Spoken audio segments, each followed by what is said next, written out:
Então, dando continuidade, né, aos nossos vídeos de revisão, nós vamos comentar sobre osteologia, que nós já tínhamos falado que os ossos eles desempenham funções muito importantes, né, como produzir elementos celulares do sangue, armazenar cálcio e fósforo, né, elementos aí que são importantes para nós, minerais, além de dar toda a sustentação, proteção, a forma, né, a rigidez para o corpo desse ser vivo. Então, nós comentamos aí, né, que o esqueleto forma o arcabouço desse corpo e ele é o plano de base para os seres vivos, né, que são vertebrados aí, e então eles apresentam diferentes números, diferentes formatos de acordo com a espécie desse animal. Então as funções repetindo ali proteção, imagina que se não tivesse uma proteção, uma caixa craniana, por exemplo, um ser vivo desse, qualquer batidinha poderia causar uma lesão permanente no cérebro desse animal, né? Rigidez e forma para esse ser vivo, então, como comentado, diferente para cada espécie, armazenamento de cálcio e fósforo e formação de elementos celulares do sangue. Também existem doenças, por isso que é importante comentar sobre isso, osteoporose, por exemplo, né, que afeta bastante humanos, entre outros, né, os ossos que não crescem, ossos que crescem demais. Então, eles vão desencadear problemas em determinados seres vivos. E esses ossos vão variar de espécie para espécie. Então, aqui nós temos um exemplo, uma ave, por exemplo, que tem seus membros inferiores modificados para asas, né? Porque são animais que voam. E já os seus membros posteriores também, já é totalmente ali modificado para que ele consiga segurar um puleiro ali, no caso, um galho de árvore. Funções dos ossos, então, que nós comentamos, olha lá o crânio, ó, proteger o sistema nervoso central, caixa torácica, coração, pulmão, né, órgãos do sistema respiratório, a pelve, sistema urogenital, armazenamento de cálcio e fósforo, conforme nós falamos, formação, né, de sangue, aí, de elementos do sangue na cavidade medular. E aí, então, essa cavidade medular ela vai servir para produzir esses elementos do sangue e vai jogar ele aí para a corrente sanguínea. Por isso que nós temos ali uma cavidade, uma parte de osso chamado compacto, para que esponjoso, para que ele seja bem inervado e esses elementos consigam sair ele de dentro daqueles ossos. Então, quais são aí, ó, se tivesse baixado, tinha visto. Quais são essas partes do osso, né? O osso ele pode ser chamado compacto ou denso, que é aquela camada que vai recobrir ele externamente. Quando a gente pega e corta, por exemplo, um osso longo, a gente vê, né, dentro tem aquele córtex, né, aquela parte onde a medula é armazenada, mas a gente vê que ele tem uma parte que ela é bem rica em cristais aí, carbonato de cálcio, que confere a ele uma rigidez bem grande. Já o osso de frango é bem fácil de ver isso. Já nas extremidades, nós vemos que ele é rico em ossos esponjosos, ou seja, essas espículas formam uma rede porosa, tanto que se você pegar a epífise, né, de um osso, a extremidade desse osso, se for o de frango, você consegue quebrar ele com mais facilidade do que quebrar ele no meio, porque no meio ele vai ter aquele osso compacto, embora o de frango seja bem fácil porque ele não é tão grosso, né? E isso já é uma adaptação para o voo. Então o fato do osso do frango ser mais poroso, ele é bem mais poroso porque é uma ave, e as aves têm esses ossos mais esponjosos, né, mais aerados aí para que eles pesem menos. Então, se você for pegar um osso de alguém que não voa, um mamífero, por exemplo, que não seja voador, no caso do morcego, você consegue pegar um osso e ver que essa rigidez, né, esse compacto, ele é bem maior do que lá nas aves, exatamente porque ele precisa de proteção, já aquela função do osso esponjoso ali na ave é bem importante para que ele perca peso, né? Então, o osso esponjoso, essas espículas, elas estão distantes um pouquinho do outro para formar aquela rede de canais. Isso aqui é tudo bem inervado, né? Passam ali capilares, veias, ficam passando ali dentro para conseguir tirar tudo aquilo que foi formado ali de dentro da medula e jogar na corrente sanguínea e também trazer coisas ali para dentro.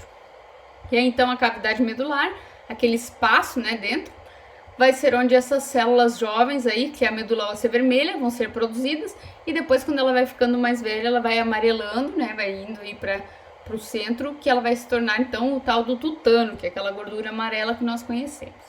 Quando ela perde, então, essa função, né, de produção de elementos figurados. Termiologia, olha que importante isso, lembrem-se. Então, nós fizemos esse desenho aí, né, e era para ser entregue no dia da prova, porém, né, acabamos cancelando essa prova lá e agora nós vamos tê-la.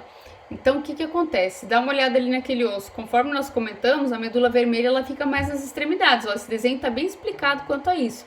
Já a medula amarela está bem centralizada ali. Mas isso não impede que tenham muitos vasos irrigando todo esse osso. A gente pode olhar ali dentro. Então, as epífises, né? Temos a proximal e a distal, são as extremidades do osso. Diáfise é a parte do meio, metáfise é essa parte de transição entre epífise e diáfise. Né? E periósteo, então, é uma membrana que recobre aquela superfície do osso. Então, lembra que lá no coração também tinha uma, no pulmão também tinha uma, sempre tem uma cartilagem que vai recobrir esses órgãos para evitar atrito e também para que esse osso seja irrigado, né? Uma entrada ali, na verdade, esses periósteos, essa membrana, ela vai ter ali uma inervação bem grande, né, para permitir então que entrem nutrientes ali, que saiam nutrientes dali, né, e que tudo aconteça dentro desse osso, por ter essas medulas, ele está sempre trabalhando, né. E o endósteo é a parte que vai recobrir dentro dele a medula, né, a cavidade medular dele. Classificação dos ossos, né, de acordo com o seu tamanho, pode ser longo, curto, plano, sesamoide. Longo são aqueles que têm essa medula óssea dentro, né, então eles são maiores em uma dimensão do que outra. Então nós temos aí o fêmur, a tíbia, a fíbula, húmero, ulna, rádio. Os curtos ou cuboides, né, então geralmente aí nas mãos e pés, né, então aproximadamente igual em todas as dimensões, o carpo e o tarso, que são ossos lá da mão e do pé. Os planos, né, geralmente finos e estendidos nas duas dimensões, então estão ali nas costelas, na pelve, né, além desses ossos fundidos aqui na nossa cavidade torácica, no nosso cérebro, na nossa caixa cranial, e a escápula, que são aqueles ali das costas, né. Os sesamoides, para reduzir atrito, então eles vão ficar lá colados com tendões, então, por exemplo, lá nas cartilagens do joelho, né, vão estar colados ali, esses ossos da patela. Tem essa aparência de sementes de sésamo aí, que nós comentamos lá na sala de aula. E o pneumático, que são aqueles que têm espaços abertos que vão se comunicar, né, com o exterior. Mandíbula, cavidade nasal, né, ossos frontais ou orbitais, então, também.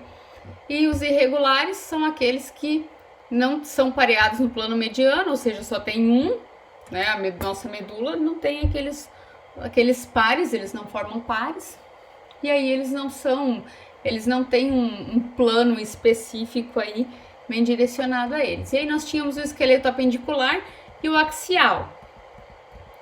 Então, né, os ossos que compõem o esqueleto são classificados como axial e como apendicular. Então, o axial são aqueles do eixo médio. Então, são esses aqui que estão circulados. Eles vão incluir aí os ossos, então, do crânio, das costelas e o externo, que é aquele osso do meio que junta as costelas e as vértebras. Já o esqueleto apendicular é aquele que forma os membros, né? São os ossos aí, então, do membro torácico e membro pélvico. Composição dos ossos, né? Embora a gente pense muito que ele é 100% mineral, na verdade não. 25% dele é água, 45% é os minerais e 30% ele tem uma matéria orgânica, né?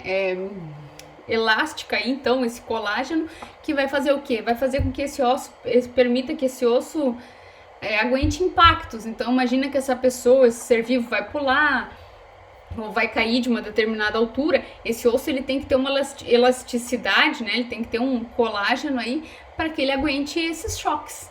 E aí, então, eles têm esses canais, né, dentro deles, de Haveres e Volkmann, que são aqueles que vão ser irrigados, né? Então, por vasos sanguíneos, né, por cartilagem, que vão fazer, então, toda a irrigação dentro do osso desse animal. E essas células dos ossos, elas podem ser divididas de 3 maneiras, né? Podem ser os osteoblastos, que são aqueles que vão formar, né, essa matriz celular e vão calcificá-la. Os osteócitos, que são aqueles responsáveis pela manutenção, e quando essa célula fica velha, vão ser aí os osteoclastos, que vão fazer a reabsorção óssea, ou seja, vão liberar aí esse cálcio de novo para a corrente sanguínea. Então, enquanto os osteoblastos fazem essa calcificação, tiram o cálcio lá da corrente sanguínea para formar os ossos, os osteoclastos fazem o inverso, liberam o cálcio que está aí nesse osso para a corrente sanguínea. E esses osteócitos vão dando manutenção a essas células ósseas.